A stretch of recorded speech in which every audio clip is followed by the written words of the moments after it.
तर सांगलीच्या आष्टामध्ये आता जयंत पाटील दाखल झाले आहेत। महाविकास आघाडीचं आंदोलन सुरू असलेल्या स्ट्रॉंग रूमच्या बाहेर आता जयंत पाटील दाखल झाले। हजारो कार्यकर्त्यांनी स्ट्रॉंग रूमच्या समोर ठिय्या दिलेला आहे। पवारांच्या राष्ट्रवादीनं या ठिकाणी ठिय्या दिलाय। त्याचबरोबर मतदानाचा 1% वाढला कसा असा सवाल या कार्यकर्त्यांनी केला। स्ट्रॉंग रूम मध्ये काय सुरू आहे हे आम्हाला बाहेर दिसत का नाही, स्क्रीन का लावत नाही, तसा सवाल देखील पवारांच्या राष्ट्रवादीच्या कार्यकर्त्यांनी केलाय। त्या ठिकाणी आता जयंत पाटील हे देखील दाखल झाले। स्ट्रॉंग रूमच्या ठिकाणी सुरक्षा नसल्याचं या कार्यकर्त्यांचं म्हणणं आहे। सध्याच्या स्ट्रॉंग रूमच्या बाहेर पवारांच्या राष्ट्रवादीनं पहारा दिलाय।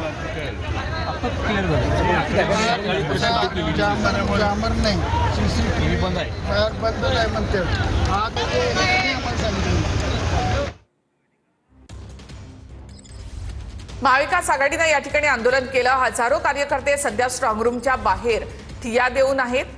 स्ट्रॉंग रूम मध्ये नेमकं काय सुरू आहे आम्हाला का कळत नाही असा सवाल या राष्ट्रवादी शरद पवार गटाच्या सर्व कार्यकर्त्यांनी पदाधिकाऱ्यांनी याच ईव्हीएम मशीनच्या स्ट्रॉंग रूमच्या बाहेर गोंधळ घातलेला होता आणि त्यांचं मत असं होतं की रात्री जी शासनानं मतदानाची आकडेवारी जाहीर केली होती ती आणि आत्ता जी मतदानाची आकडेवारी जाहीर झाली आहे ती यात बराच तफावत आहे।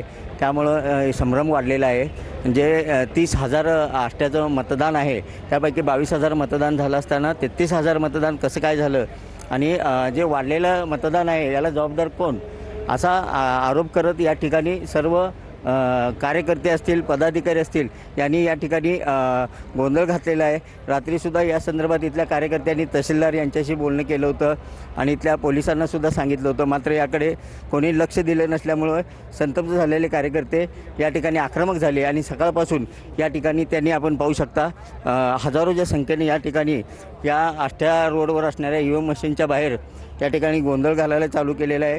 एकंदरीत पाहिलं तर या ठिकाणी असणारे जे पदाधिकारी आहेत ते आपले त्यांच्याशी बातचीत करू, त्यांच्याकडून जाणून घेऊया नेमकं काय झालेलं आहे। आपल्याबरोबर वैभव शिंदे आहेत। मला सांगा वैभव दादा, नेमकं काय झालेलं आहे आणि तुमचा आरोप काय आहे? आष्ट्यामध्ये काल मतदान झालं आणि शहरामध्ये असलेलं एकूण 30,500 राज्य निवडणूक आयोगाची उद्या सर्व महापालिका आयुक्तांसोबत बैठक होणार आहे।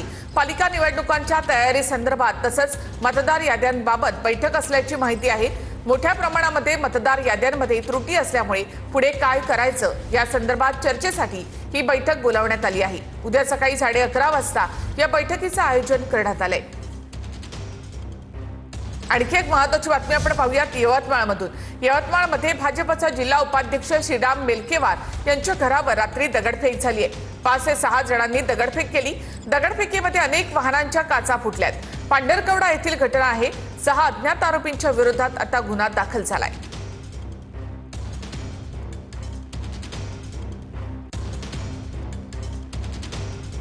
मधून पुण्यामध्ये 8 डिसेंबरला शरद पवारांच्या राष्ट्रवादीची बैठक होणार आहे। या बैठकीला शरद पवार उपस्थित राहण्याची शक्यता आहे। बैठकीमध्ये महापालिका निवडणुकीची दिशा ठरवली जाणार आहे।